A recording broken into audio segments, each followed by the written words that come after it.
The School Quality and Student Success Index measures targets in up to 5 areas for a school. Depending on the grade level configuration, schools will be measured on different subcomponents. Let's start with a K-8 example.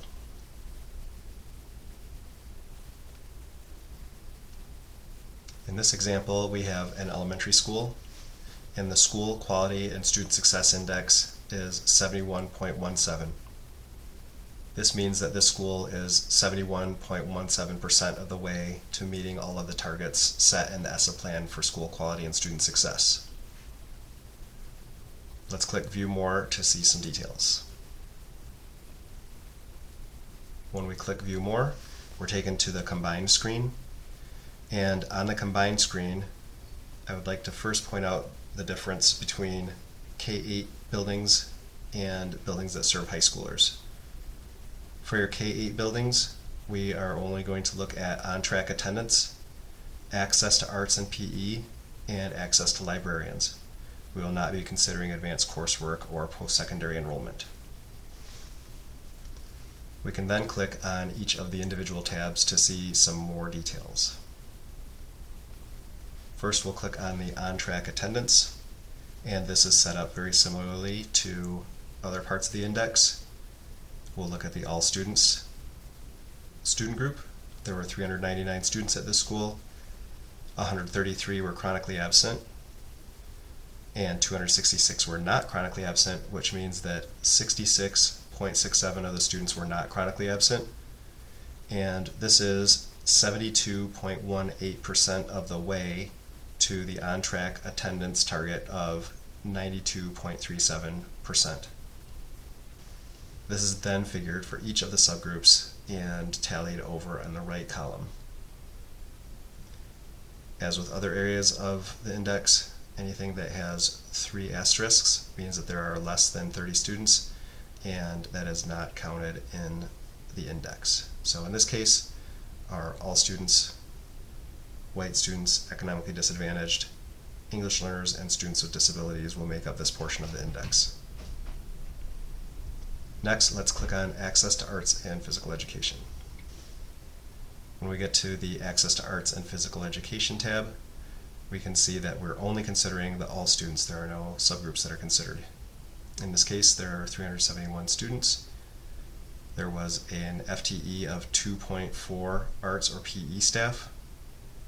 That gives us a ratio of 1 to 154.58 students to staff ratio. And this is 93.8% of the way to the target of 1 to 145. In this case, we want to see a lower number in that ratio. So since this is not yet quite to 145, then we can't say 100%. If we had 145 or lower for the ratio, then we would have that 100% target met. Next, we'll look at the access to librarian and media specialist. Very similarly, we have 371 students. There was a 0.4 FTE of librarian staff, which led to a ratio of 1 librarian to 927.5 students. This is lower than the target of 1 librarian to 8,312.5 FTE students. And so in this case, the school had 100% of the target met. Going back to our combined screen, we can see where the on-track attendance pulls over, the access to arts and physical education pulls over, and the access to library and media specialist pulls over. Again, that arts, PE, and librarian only pulls into the all students category.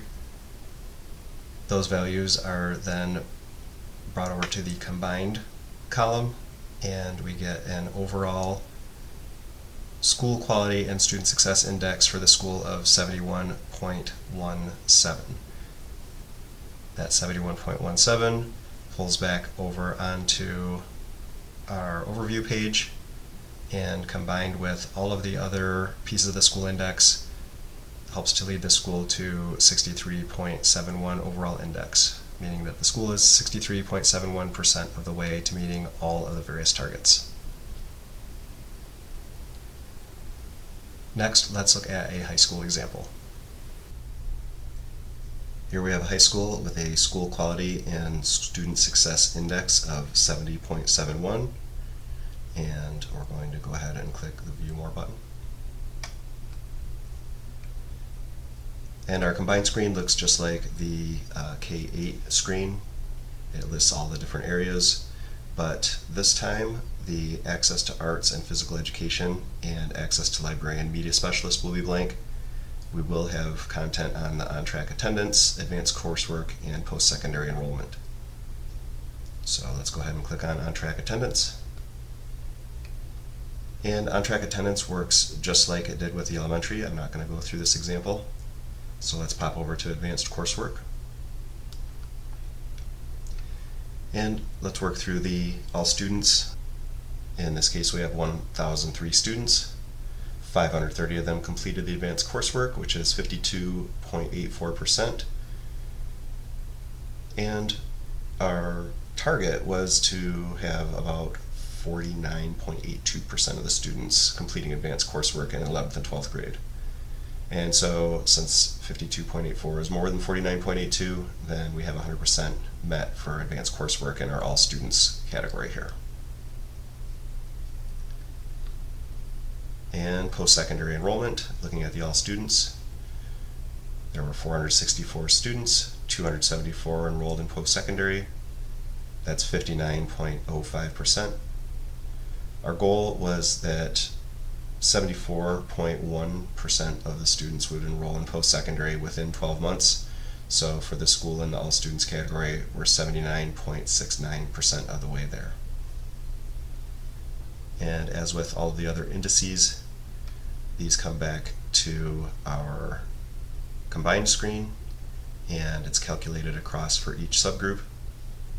And then in the combined column at the very bottom, we see that overall, this high school has a school quality and student success index of 70.71, which means that they are 70.71% of the way to meeting all of the targets outlined for school quality and student success.